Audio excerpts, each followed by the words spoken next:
Minecraft mobs have been the same for years, so today I'm going to be upgrading different Minecraft mobs and adding them to the game. There are a ton of mobs in Minecraft, so I'm going to be picking 8 of my favorite mobs and then adding some new variants of them to the game. And we'll start with some iron golems. First, I added the classic diamond golem. You can get this guy by placing an iron golem formation, except you use diamonds instead. And once this guy is spawned, you are able to hire him for 1 diamond. After that, you have your own diamond bodyguard that will follow you around anywhere and keep you safe. Next, we have the netherite golem, and spawning him is the same except it's netherite. You can only spawn this guy in the nether, and the difference between him and the diamond golem is you can't tame him. Instead, he just tries to kill you the second he spawns. If you do kill the netherite golem, you only get 1 netherite back, so basically he is useless unless you want to start a golem fighting ring or something. The furnace golem is spawned using furnaces, obviously, and he is probably one of the most useful golems I added. If you right click this guy with an item that needs to be smelted, he will smelt it for you instantly. You can also kill him if you're a hater, and he drops 1 coal block, but you have to be careful while fighting him because he shoots fireballs at you. Well, they don't really work like fireballs, but you get the point. The last golem is the blood golem. The blood golem spawns anywhere around the map at any time, and if you couldn't tell already, he's a boss. This is why. He does 10 hearts no matter what. Even if you have full protection 4 netherite armor, you're still dead. You might try to kill the blood golem with arrows, but you will find that that also doesn't work. The only actual way to kill the blood golem is by using cactuses. So basically you're dead if you run into this guy. Now that we have a bunch of new golems, it's time to add some villagers for them to protect. The golden villager is the first on our list. If you end up finding this guy in your village, you'll notice a golden trail coming from behind him. Now usually a golden trail would be bad, but in this case it's actually good, because this guy is basically an infinite gold source. You can also right click him for some gold ingots, punch him for some gold blocks, or kill him for a notch apple if you're feeling evil. I also added the king villager because I figured the village needed a leader. The king villager is also the only villager in the game that will fight you, but of course he only fights if you hit him first. If you kill the king, he drops a king's crown, which when you wear it gives you some pretty good effects. It also covers half your head, but we'll just ignore that part. The next villager is the homeless villager, and you might be wondering why I added a homeless villager, because that's basically what a nitwit is. The difference between them is that this villager can beg for emeralds, and upon giving him emeralds, something happens that you might not expect. I guess we now know how this guy became king. The last villager is the buff villager, who isn't technically a villager. The buff villager is very strong, and as you can see, he also likes to fight everything. If you do kill the buff villager, you get nothing, so honestly I would just stay away from this guy. He isn't worth it. For the next mob, I added some zombies so the villagers and golems can have an enemy. I added 4 zombies, and I started off simple with the Alex zombie. The Alex zombie doesn't do anything special, it's just a regular zombie with an Alex skin. You might also notice that her arms don't go up like an actual zombie. For some reason the custom zombies just don't do that, but honestly it makes them look more scary, so I'm fine with it. The next zombie is the nether zombie, which is supposed to set you on fire, but just doesn't. This zombie can be found in all the different biomes in the nether, and upon killing it, you get a blaze rod, making him actually pretty useful. He does a lot more damage than a regular zombie though, so I would definitely be careful of this guy. Another zombie you should be careful of is the demon zombie. This guy can spawn anywhere, and he wields 2 netherite swords just to be intimidating. He speeds up whenever he attacks you, and he does a lot of damage, especially with no armor. The demon zombie actually has a lot of health, and every time you hit it, zombies will spawn as backup. If you do manage to go through the pain of killing this guy, he will drop a netherite ingot, so I would say it's definitely worth it to take a fight with him. The last zombie I added is the snow zombie. Obviously found in cold biomes, this guy creates a trail of snow underneath him wherever he walks, and when he attacks you, he will actually throw snowballs at you. Totally an original mob design. If you kill this zombie, you will get some frozen flesh, and upon trying to eat this, you will realize it doesn't work. You actually have to smelt frozen flesh into rotten flesh using a furnace or a furnace golem if you happen to find one. Now that we've made all these mobs, it's time to add some animals, so next I made some cows. I decided to make the first cow just a default cow, except it's black and white. But after that, I added everyone's favorite flower cows. I added the Moolip and the Moobloom, which both can spawn inside of flower forests. If you milk the Moolip, it will give you Moolip milk, and if you milk a Moobloom, you get Moobloom milk. The Moolip milk is beneficial to drink, as it gives you strength and regeneration for 30 seconds. But the Moobloom milk, on the other hand, doesn't really do the same thing. I mean, it's your fault if you drink this anyways. This does not look like something you should drink. The next cow is the evil cow, who likes to hurt you. That's really it. He also drops redstone, which is supposed to be blood, because he's sort of like a blood cow. And then I also added the ghost cow. The ghost cow is one of the most interesting mobs I've added so far, as he's able to fly. Well, he's kinda able to fly, even though this is more like hovering. The ghost cow is also aggressive like the evil cow, but another interesting thing is you are able to ride him. Okay, I still died while riding him. That doesn't make any sense. If you have a ton of golden apples, you were able to ride him, is what I meant to say. If you've been playing Minecraft for a while, you're probably familiar with the blue creeper skin, so I decided to add the blue creeper to the game next. You can find a blue creeper in snow biomes only, and if you kill this guy, he gives you a TNT. He blows up like a normal creeper, except for some reason he has no animation and is also able to move while exploding. I'm honestly not sure how to fix that, but it makes the creepers more dangerous, so it's honestly a good glitch. The cactus creeper is another type of creeper that I added just cause it looks funny. Like, imagine walking through a desert biome and then this happens. Since the creeper was made from a messed up pig originally, it only makes sense to be in the game. The pig creeper is insanely fast for some reason, and if you want some of that speed for yourself, you can actually ride the pig creeper just like you can ride a normal pig. Just be careful while riding in survival or this might happen. The skulk creeper can be found in the deep dark, and it infects anything it stands on, kinda like a snow golem but with skulk. If you kill a skulk creeper, all you get is some skulk veins. But this skin is definitely one of the best looking mobs so far, so I still added it. The last creeper is the noob creeper, which is the only creeper that doesn't explode. The noob creeper doesn't really do anything, and it only has half a heart, so it only takes one punch to kill it. He also drops a flower if you kill him. That's it. The chicken has been in the game for a long time, so let's make some chickens next. First, I had to add the best mob of all time, a duck. The duck is impossible to kill in order to prevent duck violence, and if you give it some bread, you can actually hire one of these guys to take out some mobs for you. I also added a dodo bird as another type of chicken. I'm pretty sure I made it so the dodo bird can't do anything at all because apparently they were stupid. So since they do nothing, I decided to make them drop a notch apple if you're okay with making them extinct again. The nether chicken spawns in the nether, and he's mainly found in soul sand valleys. If you get in a fight with a nether chicken, you'll find he sets you on fire when he hits you, and after killing a nether chicken, you get nothing. I'm pretty sure that's not supposed to happen, but I'm leaving it that way. He'll just be annoying. Since there is a nether chicken, I also made an ender chicken, which spawns in the end, but also in the overworld, just like a normal enderman. Ender chickens make the same sounds as endermen, and when you kill one of them, it drops an ender pearl as well. The only difference is the ender chicken doesn't teleport away. He doesn't know how to do that. Next, I added some spiders to the game, and somehow these were some of my favorite mobs. This spider is from Minecraft Dungeons, and it's called a cave spider, so I just named it a cavern spider. It looks kind of like a skulk spider, so I made it spawn in the deep dark. And I also made it give you the darkness effect, just like the warden when it attacks you. The next spider is a toxic spider, which is basically just a cave spider, but it can spawn anywhere. I will say it moves much faster than a cave spider though, which I don't know if that's a good thing. I'm also pretty sure cave spiders don't give poison too, so this guy actually might be a little OP. The Reaper spider is something you don't want to run into, which is why I gave it a boss bar to let you know if it's in your area. The Reaper spider is the same as the toxic spider, except it does more damage, and when it bites you, it gives you all of these effects. The fact that Steve is able to survive a bite from this guy just proves he's built different, because this spider is insane. One of my favorite spiders is the ice spider, which spawns in cold biomes, and instead of potion effects, he just freezes you upon biting you. I also just noticed these spiders do an absurd amount of damage. This guy 3-hit me. The last spider I added is the skeleton spider, and this one is interesting because he acts like a real skeleton. He actually shoots arrows at you. Well, it's more like throwing them at me because they look like this, but that's fine. Now that our game is looking like Australia, I decided to move on to some wardens. First, I added the blood warden. If you hit the blood warden, there's a chance of him spawning a warden to fight for him as backup. And if he hits you, you get teleported to a random area around the warden. Okay, I actually just noticed that his wardens attack him, so maybe this isn't the best design. Anyways, he drops a totem when you kill him, but you're probably not going to be able to do that, at least without the help of the other wardens. A warden you will be able to kill though is the noob warden. The noob warden is similar to the noob creeper, except you can tame him using skulk catalysts. You have to be careful about where you bring your noob warden though, because one hit from anything and he is dead. The last warden and the last mob of the video is probably the best mob I've ever added. It's Shrek. I don't know why I added Shrek, I just saw him and thought it was funny, but basically Shrek spawns in a swamp and he is passive until he finds you in his swamp. I don't know about you, but I think Minecraft lacks different mob variants. Like, you know those texture packs with like 20 different cows? That should just be Minecraft. So today I added new upgraded mob variants to Minecraft. Like this amber chicken, which is actually a mob in Minecraft Earth. For some reason the chickens in this mod flap their wings all the time, and I'm not fixing it. I'm just gonna call it a design choice. If you kill the amber chicken, instead of chicken, you get an amber. And if you place this amber in the crafting table like this, you can actually make amber armor. The armor isn't really that good though, because it's actually made of feathers. The amber was fake. Another fake item comes from the bronze chicken. When you kill the bronze chicken, it drops a bronze chicken, which appears to be cooked chicken, but it's not. You can also get brown eggs from the bronze chicken, but instead of throwing them, you can just eat them. This time without the nausea. This chicken is really fancy. fancy, because it is called the fancy chicken. I don't think it's actually that fancy. So if you hate the fancy chicken like me, you can shear it to turn it back into a normal chicken. The fancy chicken is only found in the jungle. I can't remember why I made this choice, but it kind of makes sense. And if you right click the fancy chicken, it will say something fancy. Wow, this chicken is sophisticated. The midnight chicken only comes out at night. And unlike other chickens, the midnight chicken is not friendly at all. The thing is, it doesn't do any damage though. It just has a random chance of turning you into a chicken when it hits you. This isn't much different than before, to be fair. If you're bored of the normal cow, I'd like to show you the dairy cow. It's exactly what I was talking about in the intro. The dairy cow gives you raw milk when you milk it instead of regular milk, which doesn't make any sense given that regular milk is already raw. But you get strength 10 if you drink it, so go crazy. I also added the emo cow to the game. I think it's actually called the Umbra cow, and bro really needs a haircut. You can't even see his eyes. Don't try to cut its hair though, because if you do, you will get attacked. You can also milk this cow just like the last one, but this time it gives you a bucket of monster energy, and drinking the monster energy will give you speed 10. Basically, I made cows super OP.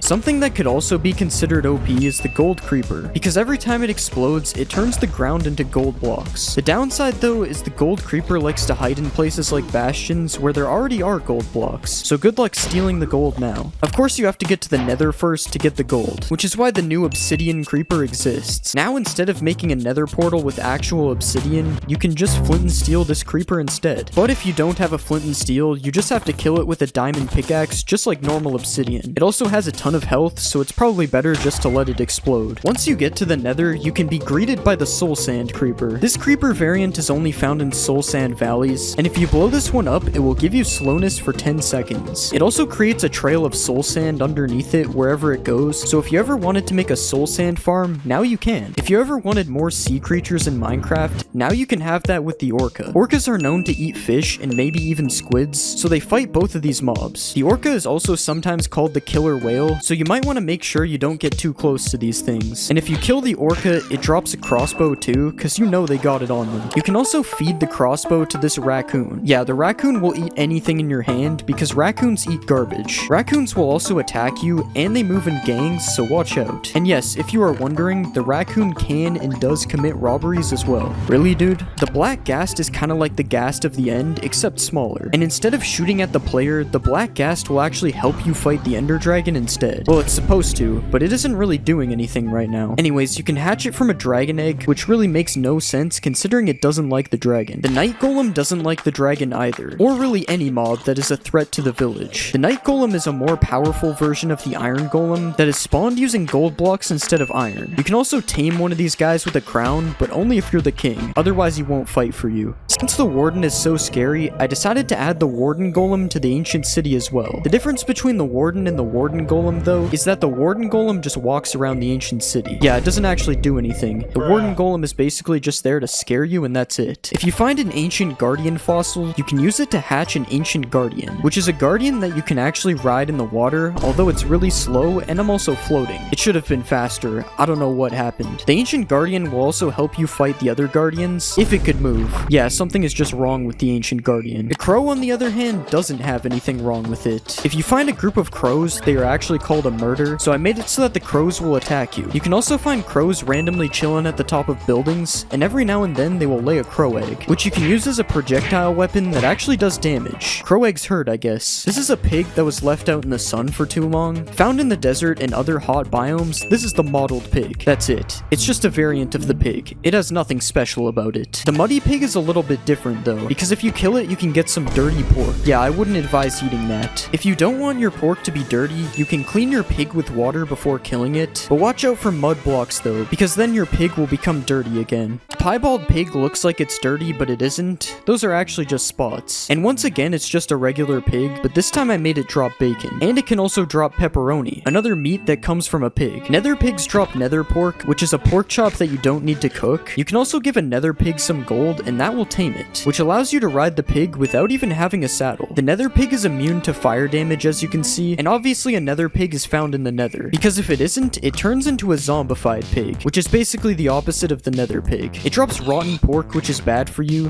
Do not eat this. And it does not like being tamed and also wants to kill you, so don't let your nether pig get into the overworld. You also shouldn't go near grizzly bears that can be found in the forest, because if you do, just like in real life, something bad might happen. Don't try to outrun the grizzly bear as well, because it's way way faster than you. The only way to stop the bear from killing you is by taming the bear with honey, and apparently a lot of it. There's also another threat to your safety in hotter biomes as well. It's the naked Ravager. The wild Ravager, actually, who unlike the regular Ravager, has no saddle or any of the other stuff on it. It's just a random Ravager that you can tame if you sneak up on it using some bones. After taming the Ravager, you can ride the Ravager without a saddle, but you do sink down a little bit though. Fuzzy sheep are a type of sheep that has a lot more wool than a normal sheep. As you can see, I can shear this thing forever. It never stops. And instead of dropping wool blocks, it drops yarn, which can actually be crafted into armor. It's just like the old feature in Minecraft Alpha, except the armor is actually made of wool this time. Tropical slimes spawn in the bottom of the ocean, and they are super tiny only, because I couldn't figure out how to change the size. What I can do though is make them drop blue slime, which is slightly different than green. You can craft a blue slime block with 9 slime balls, and instead of bouncing you, the blue slime block gives you jump boost instead. I think this is a little too high. If you combine a skeleton with a spider, you get a bone spider, which is a mob that hides very deep down in the caves at the deep slate layer. The bone spider likes to shoot bone shards at you instead of biting you, and if you kill one of these spiders, you can get some of the bone shards to use as a weapon for yourself. Villagers deserve to have more variants added, as there hasn't been a village update in a while, so I added the angry villager to the game, who unlike regular villagers, is not friendly at all and attacks anyone and anything. You also can't trade with the angry villager, as he just takes your emeralds. And this guy is so annoying that even the night golem fights him. But the enchanter is actually a serious villager, and he lives in this new custom village house. You can really tell I tried with this one. If you give the enchanter an item, he will enchant it. And yes, I mean any item. He will even enchant the item multiple times somehow. Don't question the enchanter. You can question the business villager though, because if you right click him, he has a business offer for you. The thing is, when you bring him some emeralds, he just tells you he invested them for you and you never get them back. Yeah, I think bro's a scammer. The gift wrapper is just a mob from Minecraft Dungeons, and he can't really do anything though because there is no gifts to wrap. So yeah, he's pretty much useless. He just looks cool and that's it. The mysterious merchant is kind of like the wandering trader, except he will give you a random item for 5 emeralds. He's also scamming like the wandering trader. Why would I give 5 emeralds for an amethyst cluster? You can find the merchant randomly inside of caves, and he doesn't like llamas at all, so he's kind of like the evil wandering trader. The quest giver will give you a random quest if you right click on him. The thing is, he doesn't actually give you anything for finishing the quest though. He just gives you random quests if you're bored. Yo, what the? The geomancer is kind of like the illager of the earth. He's supposed to make rocks come out of the ground, but I'm too dumb to add that, so I just made him spawn random walls. He can also spawn lava under your feet every time you attack him, which is kind of annoying. And he's also immune to explosions and fall damage, which now that I'm thinking of it, the earth is definitely not immune to explosions, so I don't think he should have that ability. The mage is another new type of illager, who this time shoots balls at you that will make you levitate. The mage also walks with a trail of fire underneath him, and if you kill the mage, you can get an uncraftable potion of nothing. My favorite type of potion. This is the bouldering zombie, who as you can see is slightly bigger than a regular zombie. The bouldering zombie also does more melee damage than a regular zombie does, and it can throw rocks at you from longer range as well. So it's just an annoying zombie basically. But it isn't as annoying as the Herobrine zombie, who spawns in and stalks you in caves, is super fast and scary, and also can only be killed using arrows. No swords against Herobrine. Oh yeah, I forgot to mention the scary cave noises that he constantly makes. It's this easy to make Minecraft into a horror game. The scarecrow is not scary, despite scare being in the name. No, it's actually just a zombie with a hay bale for a head. You can find a scarecrow hanging out in villages, and that is because the scarecrow is an ally of the villagers, unlike regular zombies. If for some reason you want to kill the scarecrow, it will drop a hay bale upon death, and you can use this hay bale to make another scarecrow if you have 2 blocks of brown wool. I'm going to be remaking Minecraft mobs into Steal a Brain Rot. The first mob I'll make is Odin Din Din Dun, and I'm going to use a creaking to make him. First, let's get rid of a few things. Next, I'm gonna make his body bigger. Now let's make it round cause he's an orange. And I'm gonna give him some feet. Now let's change the shape of his arms. And I'll give him a hand on the bottom. Next, I'm gonna add the leaf thing on the top of his head, and I think he's looking pretty good. It's time to add color. First, I'm gonna color the entire orange. Next, we'll make his arms and legs a bit darker. Now I'm gonna color this top part green. Next, let's color in his nose, and I'll give him a mouth. Now let's add his eyes, and we'll color in his shoes. Finally, let's add a bit of detail, and I think this is looking good. Let's see how he looks in game. Here we have an Odin Din Dun in game. The way he walks is so tough. Definitely makes me want to buy him. Why is he jittering like this? Okay, I take it back. Maybe his walk isn't that good. Anyways, that doesn't take away from the fact that he looks really good in game. I mean, this might be one of my best brain rots yet. So let's steal this guy. I don't know where all my brain rots brainrots went from last time, it appears somebody stole them. This is Odin Din Dun in the real game. As you can see, he does a ton of damage and knockback because he's super buff. He also has so much health that you would probably never be able to win a fight against him. But that's okay because he is friendly as long as you don't attack him. And he will even pick you up and take you anywhere as long as you remain friendly. I wonder how this seating works. I think this position is a little bit strange. If Odin Din Dun somehow manages to die, he drops a definitely real orange. But don't try killing him with anvils though, cause he is immune to anvil damage for some reason. Just seems like something that he'd be able to do. And overall, I think that Odin Din Din Dun turned out really good. So because of this, I am going to give him a 10 out of 10. Next, I will make Pot Hotspot. And I am going to use a skeleton for this one. First, I'm gonna rotate his arms. Next, I'm gonna give him some feet. And I'll make his head into the shape of a phone. Next, I'll turn his head down a bit. Now let's turn this part into the phone he's holding. And I think that's pretty good. Let's add some color. First, I'll color in the back and sides of the phone. And let's add his screen like this. Now I'm going to color in the rest of his head. And we'll give him a face. And we'll add a bit more details to the face like this. Now let's change the color of the skeleton. And I think this looks pretty good. Let's see how he looks in game. This is how Pot Hotspot looks in game. As you can see, he turned out pretty good. I will say his face looks a little bit scary though. But he is a skeleton, so that's fine. Skeletons are supposed to be scary. The animation that he has for walking also looks a little bit sus. But that's fine, we'll still steal him anyway. And now we can go see Pot Hotspot in the actual game. This is how he looks inside of real Minecraft. Still sus. If you catch Pot Hotspot looking down at his phone, you are able to kill him in one hit. This is because he's not paying attention. Don't look at your phone while fighting.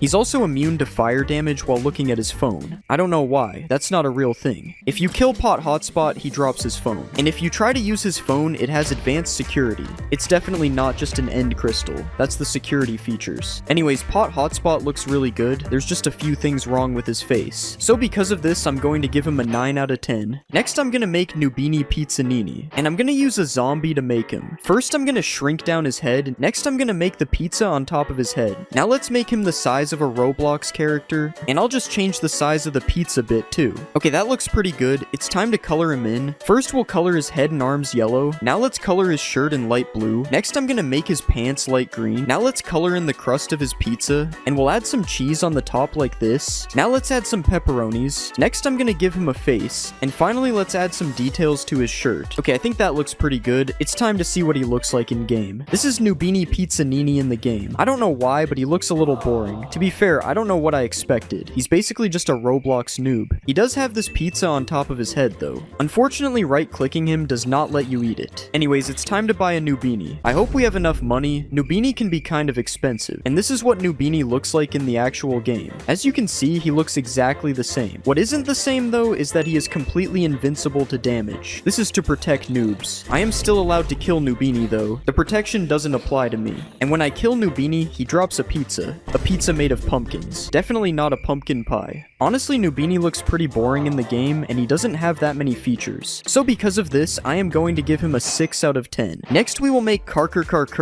and I'm going to use a horse for this one. First, I'm going to get rid of all this stuff. Next, let's shape his body into the seat, and we'll add a back part like this. Next, I'm going to make his legs into the shape of chair legs, and I'll add some feet to the front ones. Now let's turn this piece into an arm, and we'll put some fingers here as well. Now let's copy this over to the other side, and I'm going to turn this part into his mouth. Next, we'll use this to give him a nose, and these parts are going to be his eyes. Alright, I think that looks pretty good. It's time to add color. First, let's color his entire body light green, and I'm going to color his lips a bit darker. Next, I'll color in his eyes, and I'm going to add a bit of detail like this. Alright, I think this is looking pretty good. It's time to add him to the game. Here is the chair in the game. I'm not going to bother trying to pronounce his actual name. As you can see, he has a different walking animation than the other brain rots. He has to wobble back and forth when he walks because he's a chair. His back legs definitely should be moving though. I don't know what's wrong with that. Anyways, let's just steal a chair, man. And this is what he looks like in the real game. If you right click on him, you are able to sit down on the chair. But you cannot control where you are going because that's not how chairs work. The chair picks your destination. He also is unable to drown for whatever reason. I feel like if you threw a chair into a lake, it probably wouldn't drown. So this one makes sense. If you kill the chairman, he gives you a wooden plank. This is because chairs can be made of wood. I don't think that this guy is made of wood, but I couldn't really think of a better block to make him drop.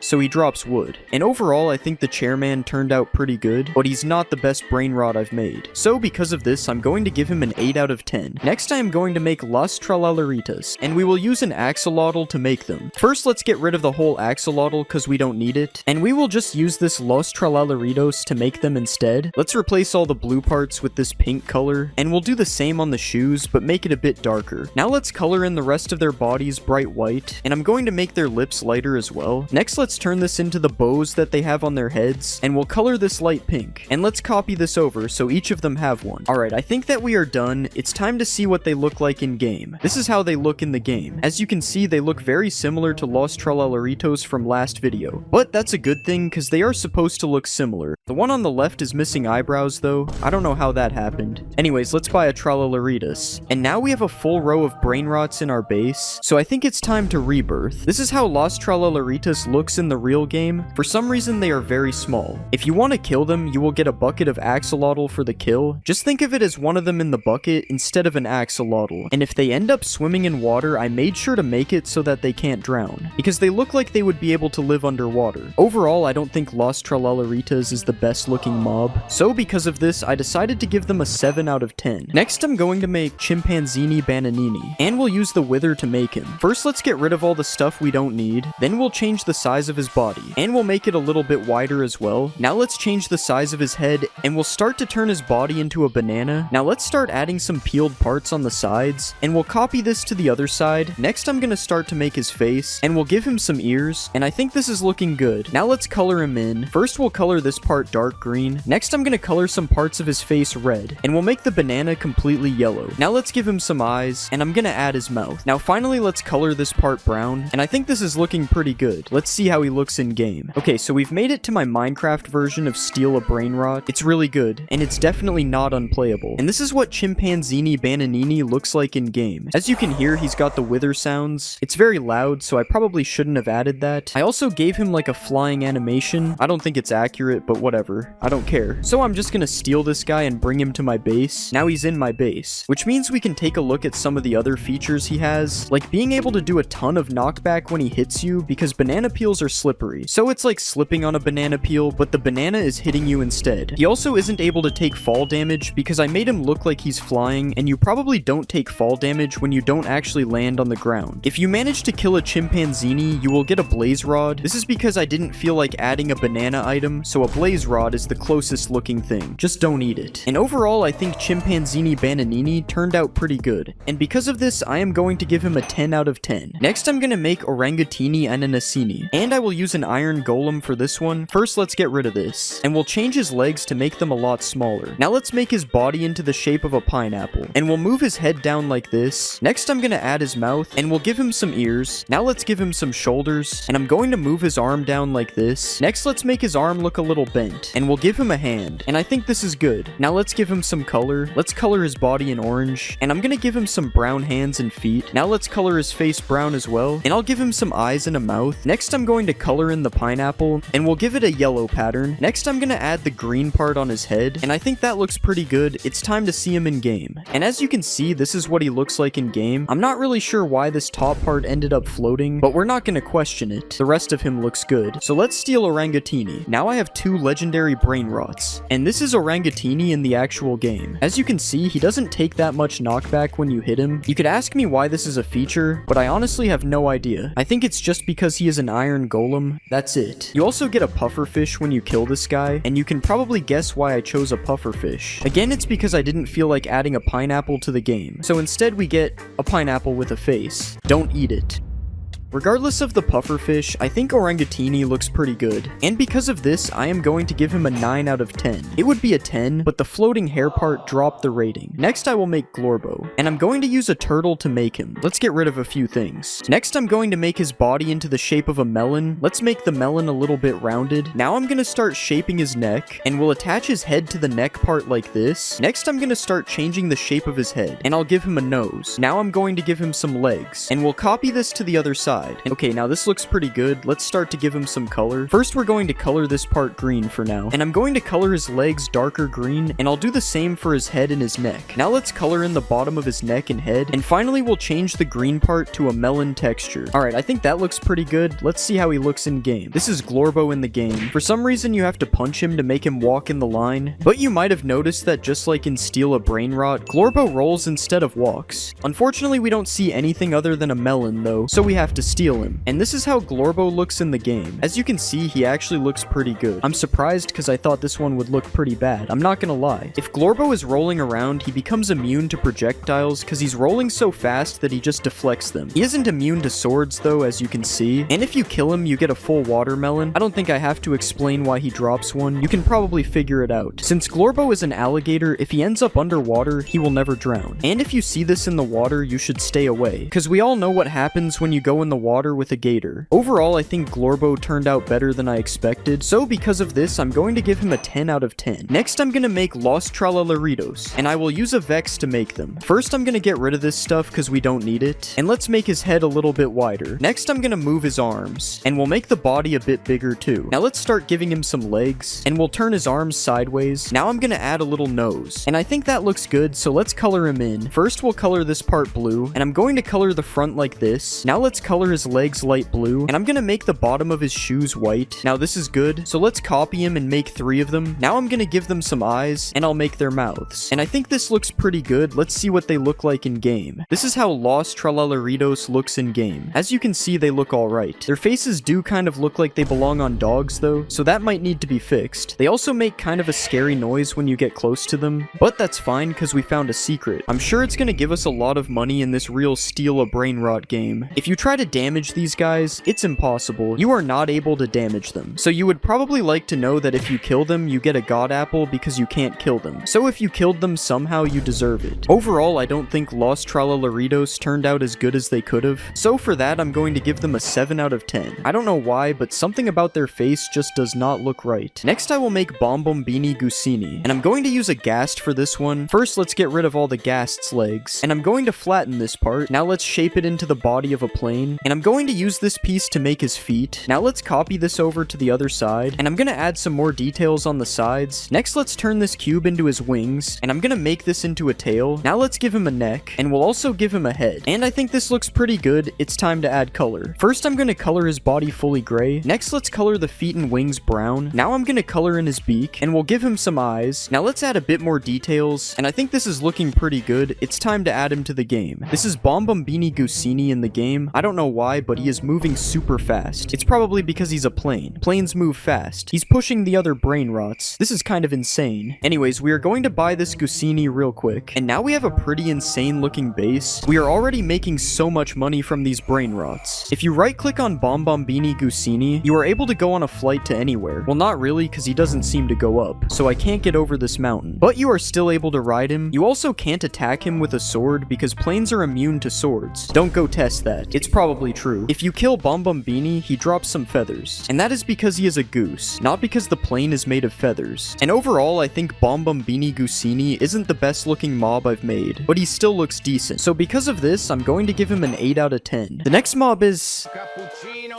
Assassino, and I'm going to use a creeper to make him. First, let's get rid of some of the stuff we don't need. Next, I'm going to shape the body into a coffee cup. I'm going to add a layer on top that will be a lid. Now let's add this straw thing up here. Next, I'm going to change the shape of his legs. Now let's give him some feet, and I'm going to add his arms on the side. Now let's start to give him a sword, and we'll copy this thing over to the other side. Now this looks good. Let's color him in. First, I'm going to color the coffee cup. I'll add some brown parts to the cup as well. Next, I'm going to color in his shoes, and let's color his swords gray. Now I'm going to give him some eyes, and we'll add some eyebrows on top. Now let's add some extra details. I think he looks pretty good. Let's add him to the game. This is how he looks in the game. He actually looks really good. I do think the shaders make him look a little bit worse than he did in Blockbench though, but this is definitely pretty good. Cappuccino Assassino is extremely fast, as you can see, and if you couldn't tell, he is really good with the swords. I mean, look at that animation. It's definitely not a really bad animation. It's super cool. If you kill Cappuccino, it takes a while, but when you finally do, he drops a netherite sword. The other sword gets killed as well. And since he's good at using the swords, he's actually able to use them to deflect arrows. He is using them, you just can't see it. But he also has a weakness, and that's fall damage, because if you drop a coffee, it's going to spill. Overall, I think Cappuccino Assassino is a really good mob, and for that, I'm going to give him a 10 out of 10. Next, I'll make And I'm going to use a Ravager to make her. First, I'm going to get rid of these 2 legs. Next, we'll add our own body. And I'm going to make these legs wider. Now let's change the shape of the face. And next, I'm going to add a long trunk. Now let's give her some big elephant ears. We'll copy that to the other side. And let's add some big feet for her sandals. And I think that looks good. Now let's color it in. I'm going to color the cactus parts green for now. And I'll color the sandals all brown. Now let's add some white tusks. And I'm going to give her a couple of eyes on the side of her face. Next, let's replace all the green with a cactus texture. And I think this looks pretty good. Let's see how she looks in game. This is how Lorilla, I don't know how to say the name, looks in game. As you can see, she is really big. And also is a giant cactus, which is why we're in a desert. But she moves really slow due to her size, as you can see. I don't know if that's accurate to elephants, but I don't care if it is. And she also has the ability to teleport through time.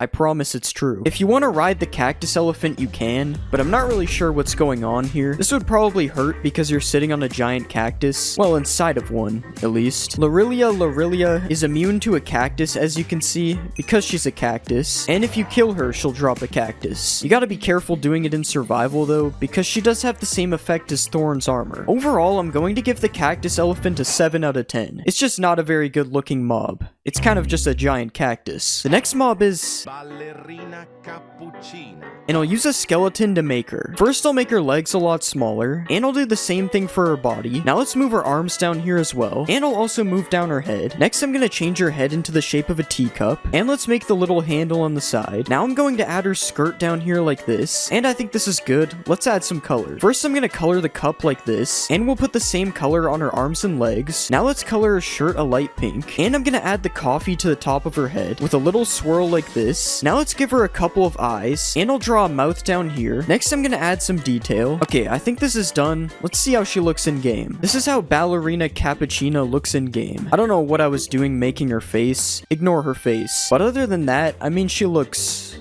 alright. I will show you something cool though. If you right click her, she can do a dance. It's a very good dance. Not glitchy at all. Ballerina Cappuccina has the lowest HP out of the mobs I've made so far, but she has fast speed from dancing to make up for having no health. The dancing also allows her to be immune to damage like fire damage, as she can dance over it. I know she isn't dancing right now, but just pretend that that's what's happening, okay? If you kill the ballerina, you get a bucket of milk, because that's the closest thing to a cappuccino in Minecraft, and overall, I'm going to give the ballerina a 6 out of 10. I'm not gonna lie, the design for this one was pretty bad. Next, I'm going to make and I'm going to use a cat to make him. First, let's move the body up a bit. Next, I'm going to turn this tail into a fish tail. Now let's add a fin on top, and I'm going to put some fins on the side as well. Now let's give it some feet, and we'll add a chin underneath the cat head like this. Now I think this looks good. Let's give it some color. Let's color the sides of the fish like this, and I'm going to color these fins in red. Now let's change the color of the cat's head, and I'm going to color in the legs this color. Now let's add some fish scales like this, and I'm going to add some detail to his face. Now let's color in underneath, and I think this is looking good. Let's add him to the game. This is how the mob whose name I'm not even gonna try to pronounce looks in game. This has got to be one of the stranger looking mobs for sure. It's part fish, part human, and part cat. And part broken, as you can see with the fins. They're kind of glitchy. If you didn't know, this fish cat is supposed to be the fastest brain rot animal, so I added that. There is nothing faster than this in the game. I don't even know what's going on. The fish cat is also supposed to attack dolphins. It's so fast that it can't even attack them properly though. Like that one just no clipped out of reality. And this one's doing something. And if you can kill a fish cat, it drops a fish. It's either that or I make it drop a cat. I'm not gonna lie, this mob looks strange and is kind of broken, but I'm still gonna give it an 8 out of 10.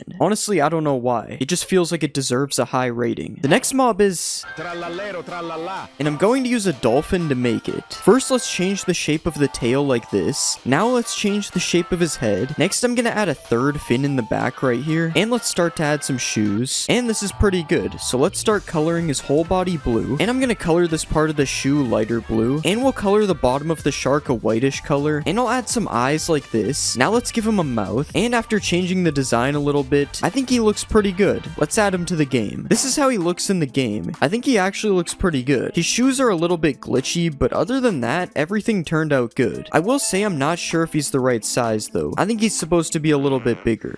He also does occasionally make some scary noises. I'm not sure what's up with that. Obviously, obviously since this guy is a shark, he's able to swim in water. Well, kind of. I don't really know why he's bouncing up and down. I guess it's just those shoes making him walk on water. You are also able to ride him in the water, but for some reason you can't control it at all. Yeah, something might be wrong here. Anyways, you are able to ride on land just fine, if you ignore the fact that I'm super high up and that there's water noises. And if you kill one of these guys, you get a pair of those shoes for yourself. They're just diamond boots. They're not special boots. Anyways, I'm gonna give Tralalero Tralala a 6 out of 10. He looks good, but there was too many broken features. Next, I'm going to make...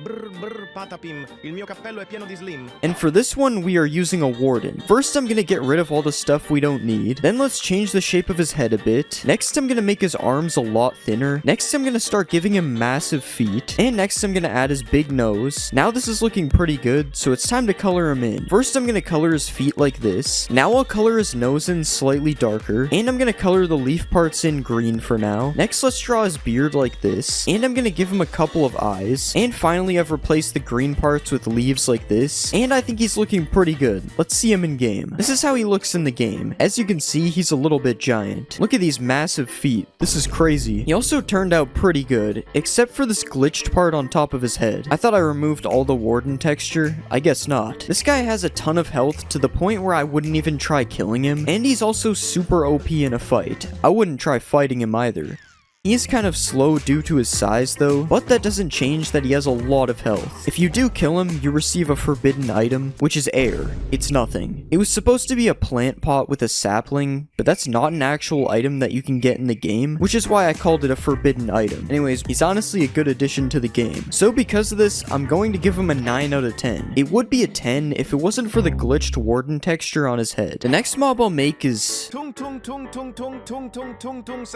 we're going to use an Enderman to make him. Let's start by changing his legs, and we'll make his body a lot longer like this. Now let's remove the head, and I'm gonna move his arms and make them shorter as well. Next, let's turn these cubes into his mouth, and now it's time for us to add some color. I'm going to color his entire body like this. Now let's make his cheeks a darker color, and we'll color the back of his eyes in white like this. Next, I'm gonna color his eyes brown, and I'll color his mouth a similar color. Now I'm gonna color in his eyebrows. Next, I'm gonna give him some black pupils, and finally I'll give him his bat. Alright, I think this looks pretty good. Let's see how he looks in game. This is how he turned out in game. Honestly, this is one of the scariest mobs yet. I mean, bro's face looks messed up. He kind of looks like Mr. Potato Head. Honestly, I don't think I want any of these running around in my world. He does not look friendly. I will say he is the first mob to have no mistakes though. Obviously, we gave him a bat for a reason, so let's see him put it to work. As you can see, the bat does crazy knockback, but because he has a stick, he has a lot less health than the previous mobs. And if you kill him, you can get the stick for yourself. Except it's a debug stick. It's not a knockback stick. This is not Bed Wars. Other than that, there isn't much more to say about this guy. He's just kinda there. He has no mistakes though, so I'm gonna have to give him a 9 out of 10. It would be a 10 if he wasn't so scary. Next, I'm going to make...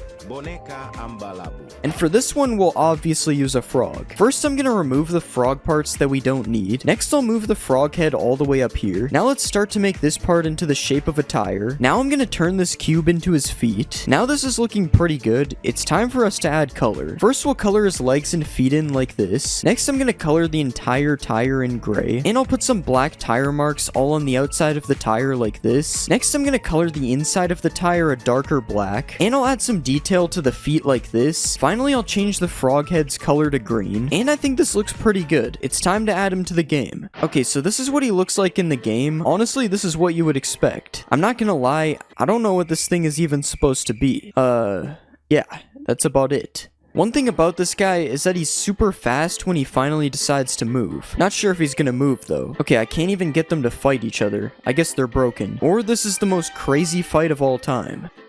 Oh, hitting him with the sword somehow fixed it. Anyways, as you can see, they drop a slime ball when killed, and yeah, he's super fast when you can get him to move. But because it's almost impossible to get him to move, I'm going to have to give him an 8 out of 10. If he did that more often, it would still probably not be a 10, because I still don't even know what this thing even is. The next mob I'll make is...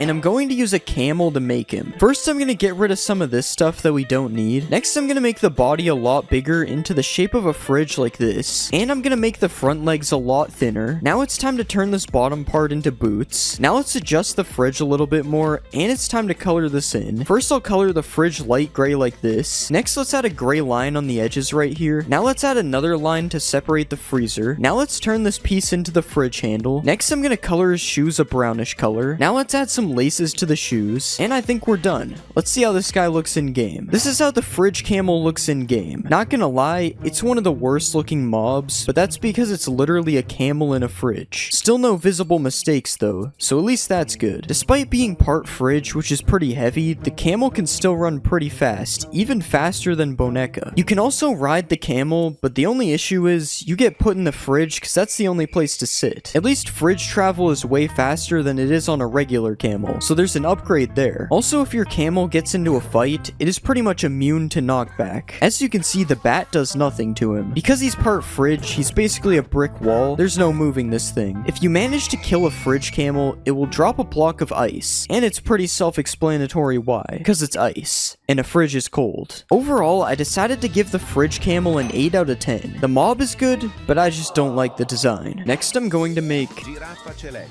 and I'll use a llama to make him, because llamas are kind of close to giraffes. First, let's get rid of these chests, and I'm gonna move the body up like this. Now let's make the neck more giraffe-like, and I'll make his head more like a giraffe too. Next, I'm gonna change the shape of his legs, and I'll make the legs longer as well. Next, I'll add a melon texture to his body like this, and now I'm gonna paint away these extra eyes, and we'll color in the missing parts on his legs. Now it's time to add some giraffe spots all over his body, and I'll start to add some detail to the spots like this, and I think that this is looking good. Let's see how he looks in game. This is how the giraffe looks in game.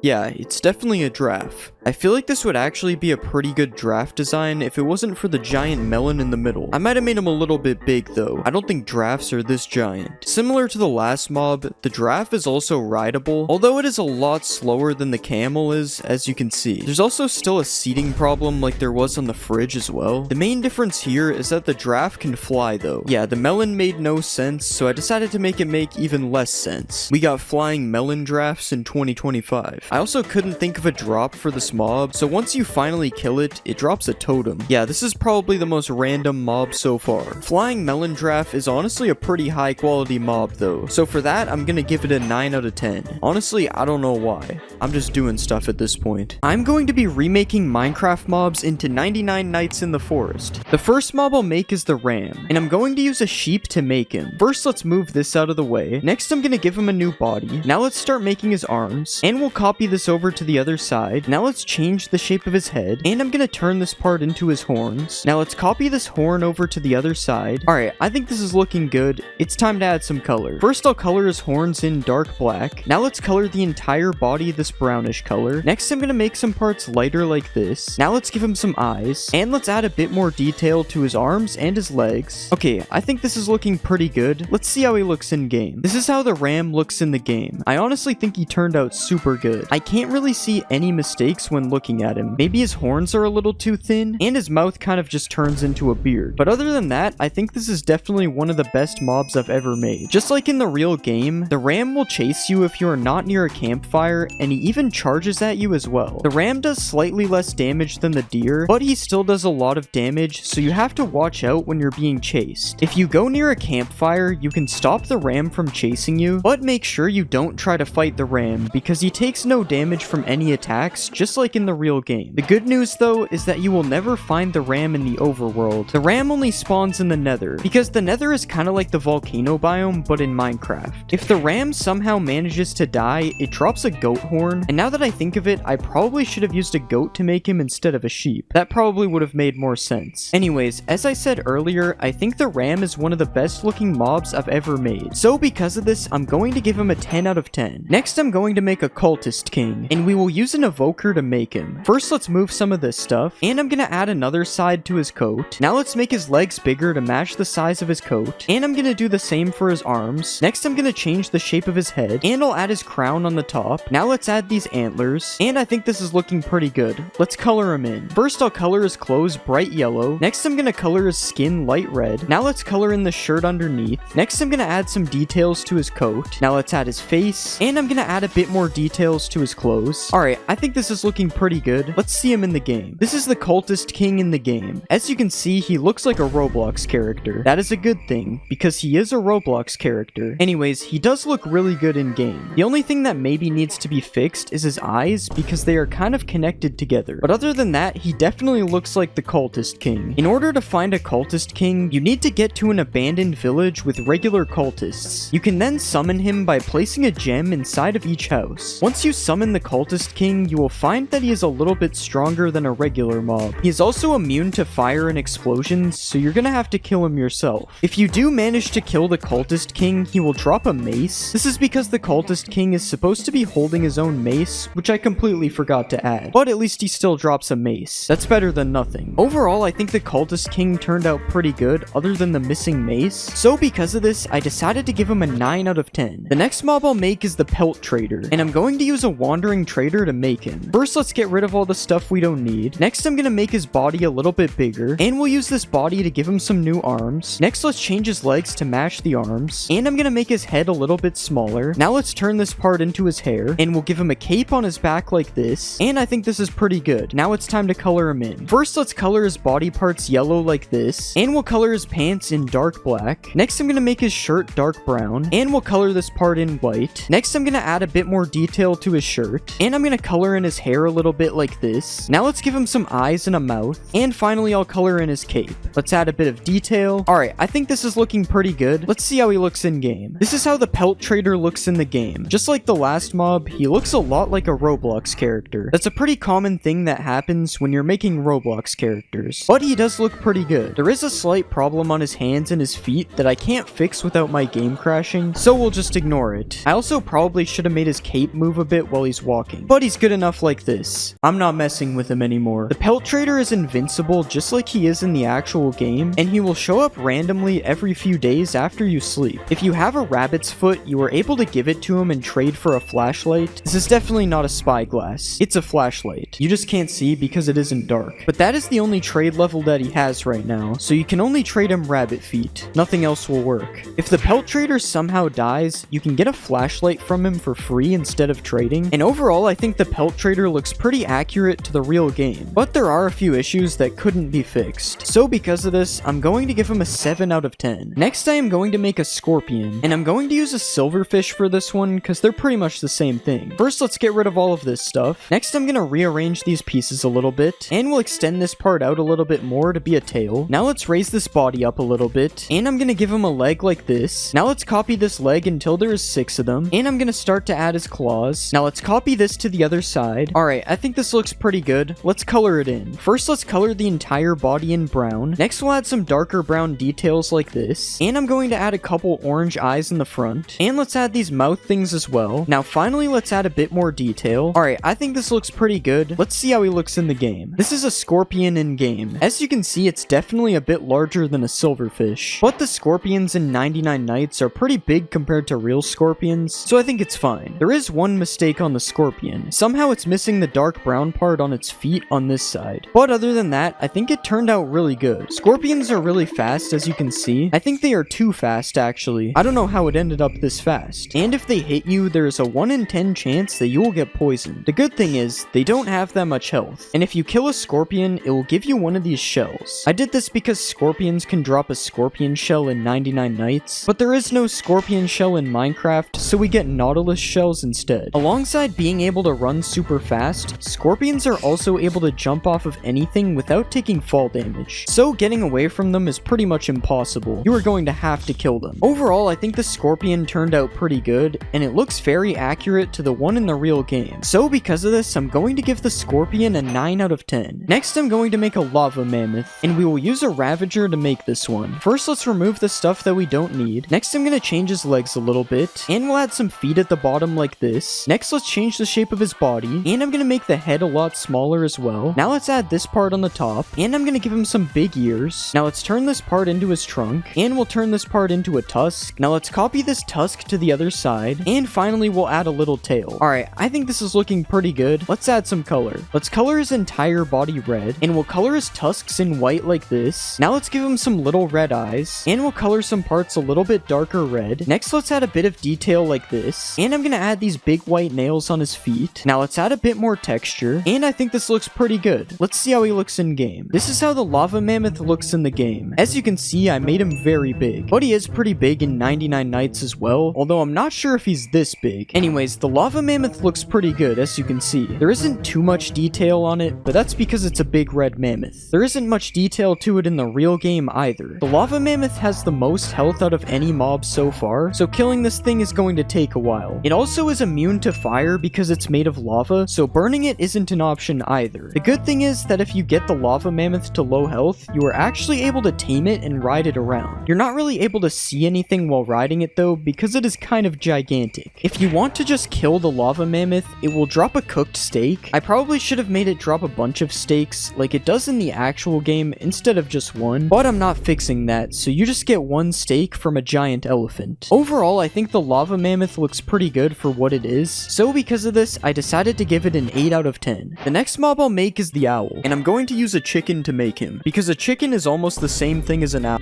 Let's get rid of some of the things we don't need, and I'm gonna move his body up because he needs to be a lot bigger than this. Now let's give him some new legs, and we'll copy this leg over to the other side. Next I'm gonna give him a new body, and let's change the shape of his head. Next I'm gonna start to give him some wings, and I'll give him a hand like this, and I think this is looking good. It's time for us to add some color. First we'll color his body entirely gray. Next I'm gonna make his legs a little bit darker. Now let's add some dark spots on his feathers, and I'll color his beak orange. Now let's draw his scary mouth, and we'll color in his eyes. Now let's add a bit more detail, and I think this is looking good. Let's see how he looks in game. This is how the owl looks in the game. I won't lie, the face looks kind of messed up. His face still looks creepy, but it definitely doesn't look like an owl. His beak looks kind of like his nose, I'm not gonna lie. But other than that, I think the rest of the owl looks really good. I probably should have made his wings move a bit though. The owl is hostile just like it is in the real game, and if you start moving near it, it will start chasing you. The only way to stop the owl from chasing you is by standing completely still or by standing near a campfire. Also, just like in 99 Nights in the Forest, the owl is completely immune from damage by weapons. Instead, you are going to have to kill the owl using fire, which isn't part of the real game, but he would be too OP if he was unkillable. If you do manage to kill the owl, he has a chance of dropping a feather, but there are some times where you might just get nothing. And overall, I think the owl turned out really good, but there are a few things wrong with him, specifically his face. So because of this, I decided to give the owl an 8 out of 10. Next, I am going to make a cultist, and I'm going to use a villager to make him. First, let's get rid of the stuff we don't need. Next, we're going to give him some Roblox-sized arms, and we'll make his legs bigger to match this size as well. Now let's copy this to the other side, and we're going to make his head a bit smaller. Now let's turn these pieces into his mask, and we're going to add the deer antlers on his head, and let's just copy this over to the other side. Alright, I think this is looking good. It's time to add color. First, we'll color his coat dark gray, and we're going to make his shirt a lighter gray. Next, I'm going to color in his pants, and we'll give him some shoes like this. Next, I'm going to color in his head yellow, and we'll color in his mask like this. Now let's give him some eyes, and we'll color his antlers dark gray. Next, I'm going to add a bit more detail to his coat, and we'll add more detail on the sides. Okay, I think this looks good. Let's see how he looks in game. This is how the cultist looks in the game. As you can see, he looks pretty accurate to the actual game. The mask he's wearing looks a little bit different to the one in the real game, but other than that, he looks pretty much the same, which is good because that's how it's supposed to be. We don't want the mobs to look different than they do in the real game. Cultists can be found in abandoned villages, but if you go near them, they won't attack you unless you attack them. This is because they're usually found in raids, so if they aren't doing a raid, they're just chilling. Unlike actual villagers though, you cannot trade with the cultists. I just want to make that clear. If you do get into a fight with one of them though, they barely do any damage because melee cultists don't do too much damage in the actual game either, and you are also able to kill them with weapons, unlike the owl.